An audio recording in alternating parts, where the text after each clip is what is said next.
Thank you. Well, good morning. How's everyone doing today? Good. So I did get to talk to some of you, not everybody. We can talk after if you have some time.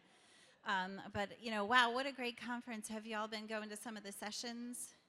I don't normally say y'all, but I thought in Texas we have to say y'all, right?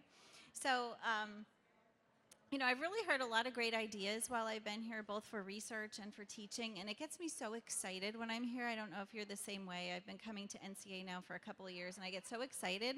So I can't wait to get back to Scranton, to my office, because when I get there, I will have absolutely no time to execute any of it, right? You get back after being out, and the end of the semester, and then finals, and then holiday, and then you start right back up again, and then you're here next year and you're going, oh yeah, remember I wanted to do that last year, right? So got to get more organized with that. So I think there were two themes so far that I've seen running through this conference that were really applicable and relevant to what I wanted to talk about with you today. And so the first, I think, is just the remarkable ability of the presenters that I meet here to be able to take abstract information, put it together from all different places, and to give us this fantastic, wonderful theories and further the research that's here. It just amazes me, all the really super intelligent people that I meet that are here. I think the second one is that these presenters are able to put together a point of differentiation, right? And so you could say, oh, Joanne, she's all about groups, or Lori, she's all about change, or Ralph, he's all about leadership, right? And I think being able to have that ability, which you all have, to be able to be that intelligent person, to take that abstract information, put it together into something that we really need to use for our industry. But then that part that I see that is missing with some people is taking that, okay, I know I'm about change, I'm about leadership, I'm about media, and being able to figure out what about that and how does that set me apart, okay? That's part A for people like us who have worked in industry and want to make that transition into academia. I think part B of that is how do we bring our experiences from our working life into that, oh, she's with groups, right? And that's a little bit about what I'm going to talk with you today. So, as human beings, we like to categorize people, the groups, the leadership, the whatever, gaming, and so forth. But we also tend to categorize people by, oh, yeah, I was in a group with her, and we worked so well together, or, oh, yeah, no, don't get in that group, right? Because that group is just not. Which reminds me, so I had about 15 years of experience working in industry before coming into academia.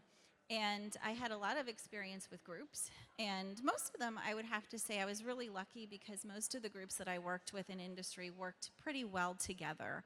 And I think, pretty much because if not, you would get fired, right? That's part of it. I did have a couple of experiences where I was at a trade show and there was a person who just refused to help tear down the trade show booth. Oh, right, that was me. So that was bad. But in my defense, the trade show wasn't over and my colleagues decided they were done and wanted to leave. So that's why I refused. So there are some good times when you can refuse and be the bad person, right? And other times, hopefully, you're pinpointed, because I, for a while there, got the, oh, you don't want to go to a trade show with her. She doesn't help out, And I had to spend some time in our CEO's office explaining that one. But then there was the other time I was in a meeting when we were in this one group meeting, and our CEO needed to be in, and he was traveling somewhere in the world and called in on a conference call, and we're having a particular hard time with one of our customers, and our shipping manager was in there, and our CEO actually fired him on a conference call in front of everyone in the room. Yeah, that was special, right? So you do have some special moments in people that you'll meet in industry, right? You're going to meet special people in academia. I think the big difference is that in academia, they're not getting fired, right? So there isn't that impetus to kind of get that task completed all the time. But I do find, for the most part, the groups that I've worked in, depending on the people, at least at where I am at my institution, I have worked in many groups where people are really committed and want to do things, and other groups, the weight of the pencil seems to be too heavy for them, to actually pick up the pencil and write something down. And so that's why I chose as my theme back here the Twilight Zone, because at some points, if you've worked in industry long enough and you come to academia, at some point you're going to say, like, is this really happening? Did anybody else see that? So you're going to start asking these questions, and you'll probably find that there will be other transplants from industry that you can go to. And I see you're shaking your head.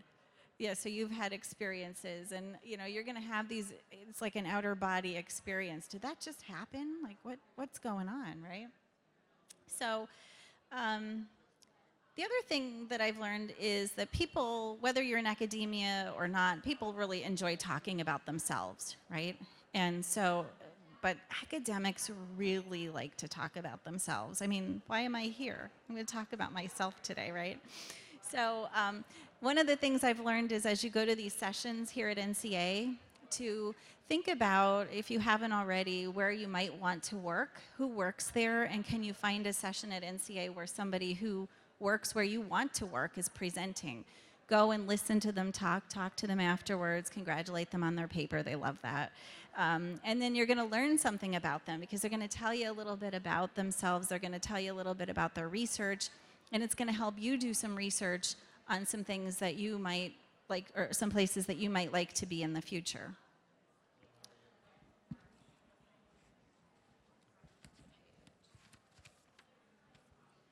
So I think one of the other really interesting things that you might hear from people is something called a crooked mile story. Are you all familiar with the crooked mile story? So we all have one. It's how did you get here from there, right? And I would imagine that most people that you talk to who are faculty will tell you that, when they were on the playground, being a faculty member was not on the list, and I started to think about, like, how would that go?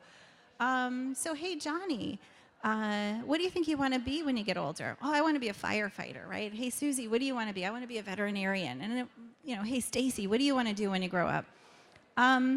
Well, I think I'd like to sit in a meeting for 4 hours and debate the meaning of a word in a sentence. That sounds like fun, right? Anybody here go to legislative assembly?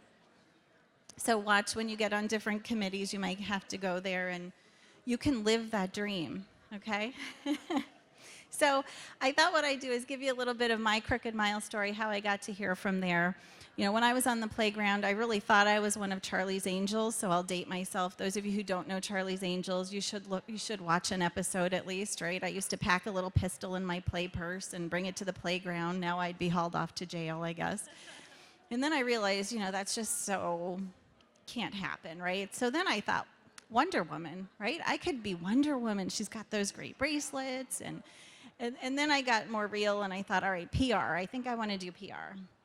And so I started working, after my master's degree at Ithaca, I started working for manufacturing organizations, because every time I was in a class and they talked about manufacturing organizations, I totally zoned out, because I thought I will never work for a manufacturing organization. That sounds like the most boring organization to ever work for.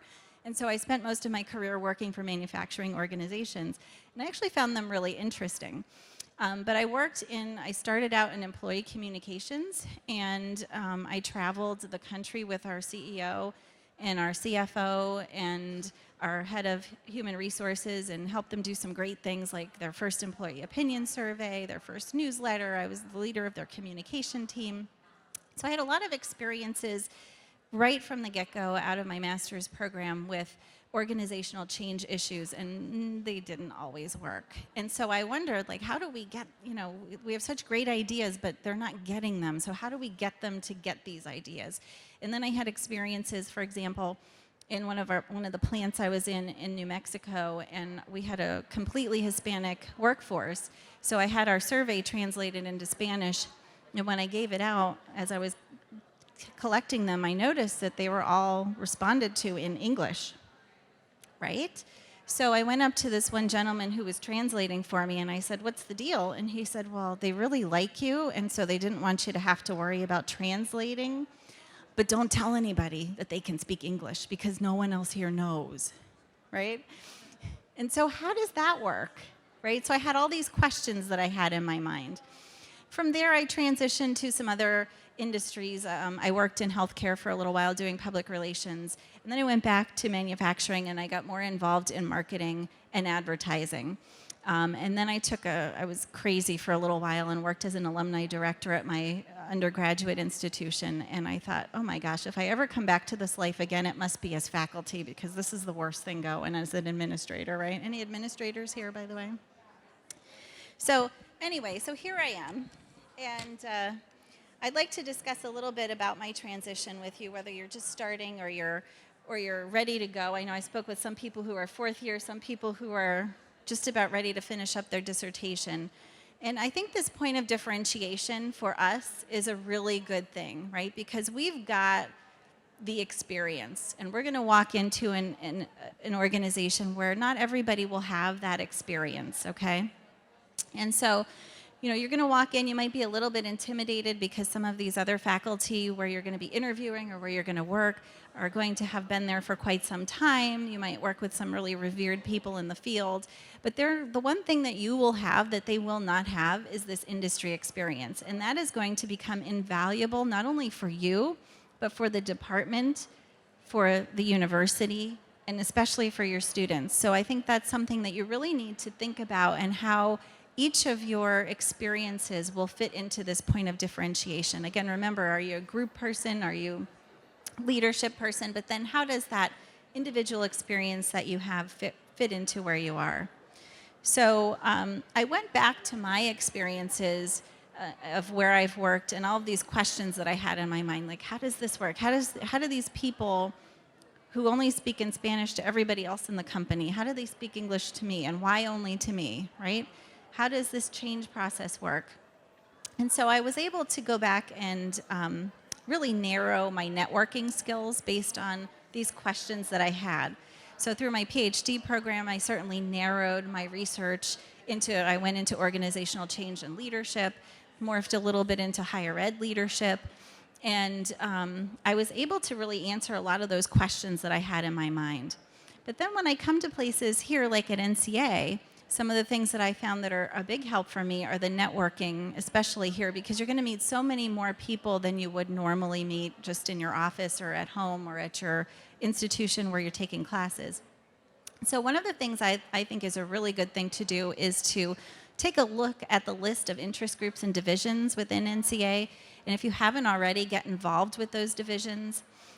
They're always looking for people, whether you want to take on an officer position, or if you're not quite sure you want to get in that far, you might be able to dip your toe in. Maybe you can do social media for a group. You might be able to get on a nominating committee. And by doing this, you should be able to get to meet a lot of the people, certainly on the executive committee of those groups, but also then trying to meet some of the leading scholars in that area or some of the movers and shakers in that area and kind of latch on to them. Not in a weird way, but, there's that fine line between stalking and helpfulness, right? But try and latch on to them and ask them over time, keep in touch with them, keep them updated as to what you're doing.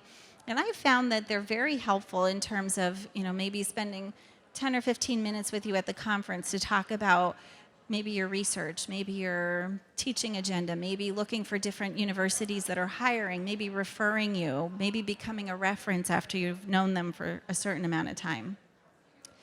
And so keeping in touch with them is a really good thing to do. They can help guide you and help look out for you, really. And I think that most people that I've met at NCA who are leading scholars and so forth have been super helpful. And it's, they're people just like us, right? So also, and we talked about maybe once you get into teaching and you're at a university, right? So using this expertise there. And I think a couple of things that you can do, for example, I advise the advertising club where I work, and I'm also the advisor to the National Student Advertising Competition team.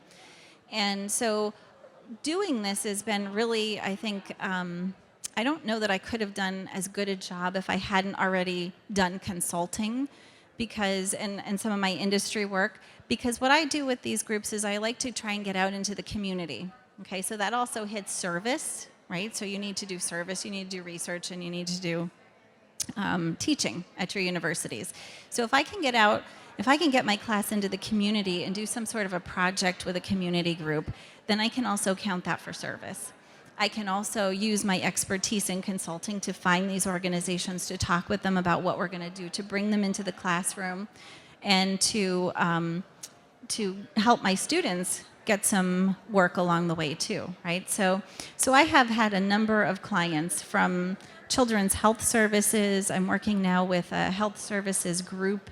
It's kind of like a mini hospital for underprivileged children and adults in our community. I've worked with downtown associations. I've worked with all sorts of groups in town and around town, a bicycle company. We're now working with a Turkish restaurant, which was newly started up. They don't have the money to advertise, and they need a lot of help, right? So for my students, I look for those sorts of organizations where they're not competing with a local advertising agency, but yet they're going to get skills and they're going to help an organization. So it's sort of a win-win for everybody. The other way I think that you can really use your professional network is in bringing guest speakers into class. So you're going to have access to people that other faculty will not have access to. I just spoke with 2 people here in the front who are doing your senior executives or were senior executives at companies. You're going to have a network of people that will just be invaluable to you, not only to bring into the class, but also for research down the road. So you may do a project with research and you need participants, and maybe you're looking at that level, the C-suite level, and you have some entree into that. And that's really going to help you out. Another way that I like to help my students is by helping them with internships and jobs. I'm not going to go get it for them, but at least I can see what their experiences are, and I know people in the industry who need interns, who will need employees, and how can I help match them up, right? So I love, the first day on my job, I didn't even have a pencil yet, right? And I'm sitting down, and this kid just comes in my office and plops down and says, "Hi." And I said, "Hi, how are you?" He said, "Great, you're my advisor." And I said, no, today's my first day. No, because I need an advisor, right? So I walked down to my chair and I said, "There's this student. He says I'm his advisor. Is this true?" "Oh, yeah." I'm like, "Okay, could I have a pencil and a paper? That would be a good start," right? And so, I said, "Well, what's going on? What's happening?" "Well, I need an internship." And I said, "Oh, great. So tell me about yourself." Okay. So he started talking about his skills and so forth. And you know what? He seemed like he was a pretty good match. So I said, "You know what? Give me 10 minutes and come back to my office." So I put a couple calls into some friends in the area, and I found a couple. And I said, "I've got this kid. I don't know a whole lot about him. He seems like a good kid. Would you check him out?" "Yeah, sure." So he ended up getting an interview, and they loved him so much. He still works there. The person who owns the agency is thinking about retiring and selling it to him. So what a great story, right? So I think that's a big way to do that.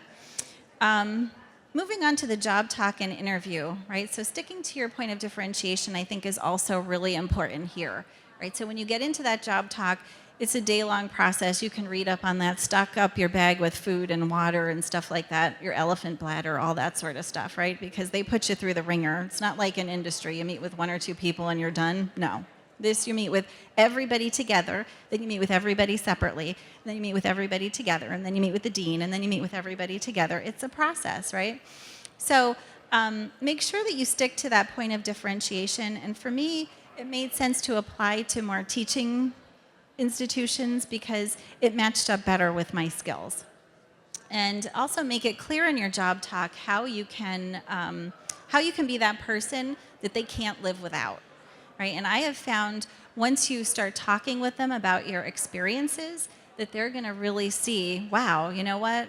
This person has a lot to offer to our students that no one else on our faculty can do, and probably none of the other applicants can do either. Because I can tell you, in terms of advertising, for the people who teach advertising and the people who have a degree in advertising, a PhD in advertising or a PhD period who teach advertising is very, very small percentage. Okay, so I'm sure in your fields that's probably the same as well. So I actually brought my portfolio just like I was going on any other job interview. And I flip through it with the group, with individually, whoever would look at it, the dean, and I showed them the ads I had developed. I talked with them about the projects, the trade shows, all of the great things that I had done professionally, and how I could use those experiences to teach my classes. And I gave them some examples, right? And then sometimes they'll ask you to do a teaching presentation. Sometimes they'll ask you to do a research presentation. Sometimes they'll ask you to do both, okay? So you might think about how you can incorporate both into one, and then how you can incorporate those portfolio pieces. So when I did my teaching presentation, I used an example of a local organization. So say Walgreens, for example, and I gave the poor pharmacist some affliction that when she filled all the pharmaceuticals, she spread it through the town. So there was a crisis in the town because everybody was sick. It was the pharmacist's fault. It was Walgreens' fault. And then I broke them into groups, and I had them discuss what would you do? How do you fix this? You're the PR person at Walgreens, right? So then I walked around to the groups. I gave them a little advice as I was walking around, because you want them to like you, because they're going to ask the students, what'd you think?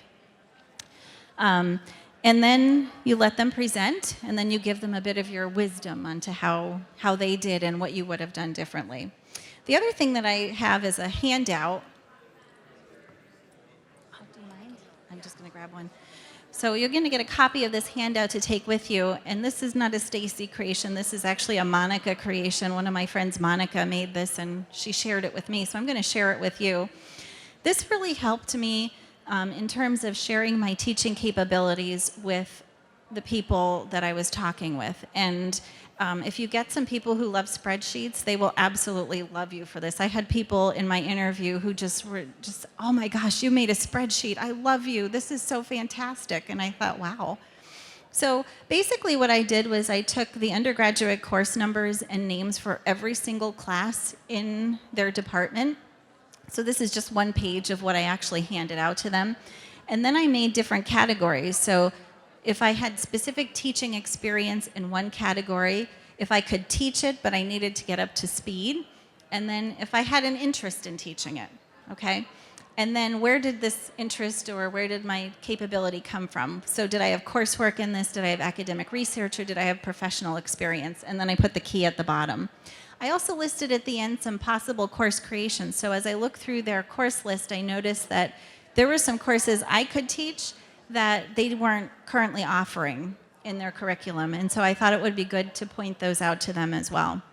This became a real critical piece of my job talk that people just were like, wow, first you went through all this work to do this. I can't believe you looked at all of our, they were really impressed that I took the time to look through their course catalog, and that I took the time to actually think about where I could teach everything. One of the people on one of the committees actually said to me, we really like you. You don't have to try and teach everything, though. Because there were only a couple on here, I think, that I said I didn't have anything for, right? So I guess that would be a critique. If I had to go back, I might say maybe don't try to do all of them. All right? So if you have any questions on that, we'll talk about that in a minute. So I'm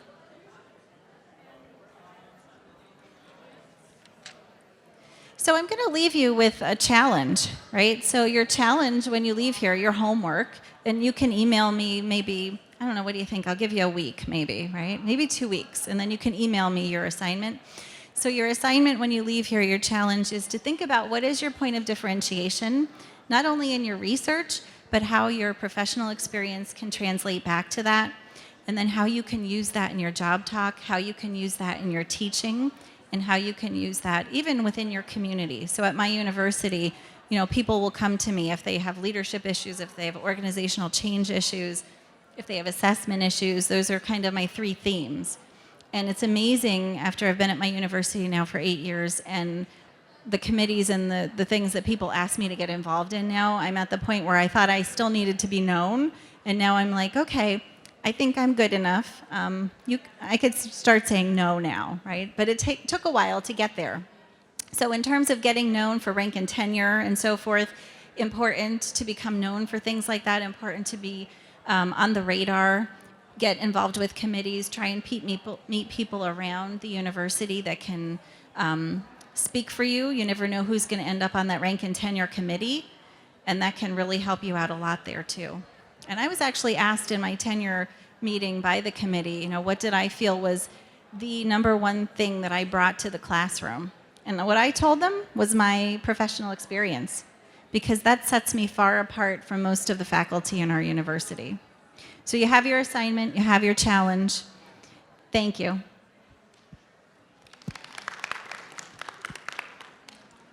Questions? We could take some questions. Oh, thank you for your table. I wonder why you, for example, for your each class, why you name like 1, 2, 3 for that class. Sure. So the question was about the 1 and 2 and the 3. So on the bottom, you'll see 1 is public relations, 2 is research methods, and 3 is advertising. So those were the 3 courses I had taught as adjuncts. Well, I taught public speaking too, but I figure everybody teaches that, right? So I took those 3 particular classes because I felt that those had a direct impact from my industry experience. So we did a lot of research in industry to be able to do advertising and marketing. And I figured, the research method's close enough, right? So I pulled those 3 classes out, and that's what the 1, 2, 3 is all about when you see it in parentheses. Yeah. In the introduction, I know you mentioned you still consult today, and I wondered if there were tactics you would recommend to successfully kind of bridge some of your current consulting experience to the classroom, similar to some of the other teaching examples you'd provided. Yeah, so, it's been rough because as the PhD program, as I got further and further into the PhD program, and somebody used it as a verb earlier, I can't remember who, dissertating, was that you? No, somebody here said they were dissertating, yes. Oh, that was you, yes. And it is, it's a long, hard verb.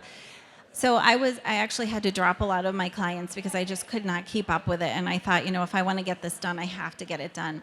And that was the hardest part for me because I had some really good paying clients, but I just couldn't keep doing it. And because we talked about how the pay, right? The pay.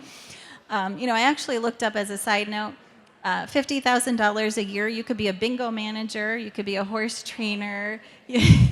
Okay.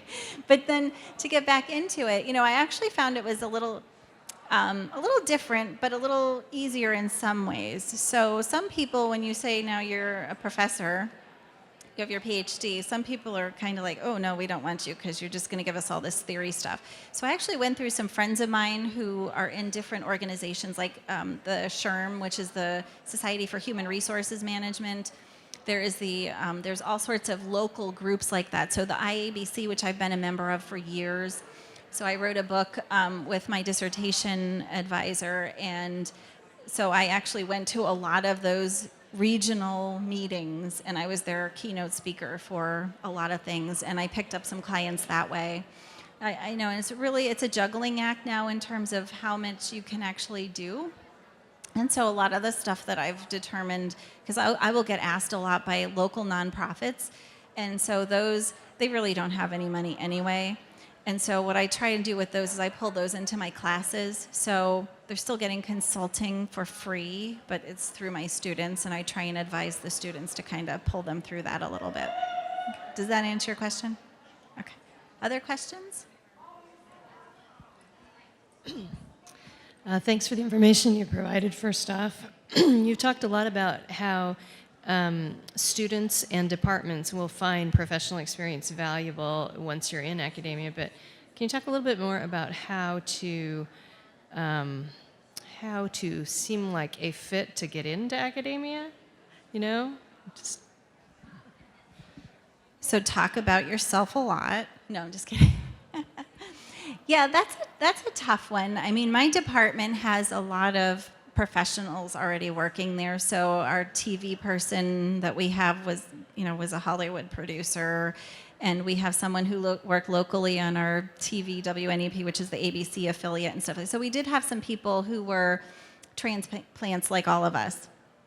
There were a couple of people who were theory-based, had gone through just from undergrad to PhD program without work experience. And so I think for them, do your research ahead of time to find out look at their bios, their CVs, see if they've worked places, because for them, when they asked me a question, I would go back to my research and I would give them more research-based answers, more academic-y answers. And for the other people, based on, what their experiences were, I might give them more concrete examples of experiences I had in the workplace, and that seemed to work for me. Just to build off of that question, I mean, I think it's difficult to even get the interview in the first place, because no matter how well done your CV is, they look at it and it's very clear that you're professional, you're older, you're whatever, and they seem to really not value that at all. How do you get past that? Right, and that's why I particularly went to teaching universities, because I knew if I went to an R1, I probably wasn't going to be looked at as seriously. Because even shopping around for PhD programs, I learned very quickly that they don't all want people who have industry experience. When I found Rutgers, they have the Center for Organizational Development and Leadership, and that is true to my, what I wanted to do and what I had been doing in consulting. And so I knew right there was a good fit. But there were other programs that when I went for my interview just for the PhD program, it was clear, there was no way I was getting into these programs because I had work experience, which is kind of odd, right? So, so that's why I started looking at teaching institutions, and I had a couple in mind. So where I am now currently, because we live in a certain spot, we had 2 small kids. So I think when I took this job, my daughter was I think my son was 2, so she was 4 or 5. And yeah, having babies through the PhD process was not a smart idea, but done. So that's why, and it was particularly because I looked at all the universities around me, which were mostly teaching universities, and I said, if I'm going to work somewhere, it's going to be here. And then I looked at one other teaching university nearby where I have my master's degree from, and they highly value that experience. So I would say start with those schools, because you're going to have better luck there. Not to say, to not apply to all of them, but you're going to have better luck at those. How can you tell if it's a teaching university? Okay. So the teaching universities will typically have faculty who, on their CVs, you'll see that they also worked in industry. And you'll know them because, like here, if you come to NCA, you'll know the big R1 institutions, or the Research 1 institutions, the Rutgers, the Purdue's, those sorts of institutions. And I would say also, if you're in a PhD program, you can talk with your advisors too, and they can help to sort of direct you where you want to be. Not all faculty advisors, I understand from folks who are in other institutions, not all faculty advisors are going to be happy if you are at an R1 and you go to a teaching institution. Mine seemed okay with it. So, other questions? Great. Well, thanks again. If you do have more questions, I have cards. I'm happy to talk with you at any time.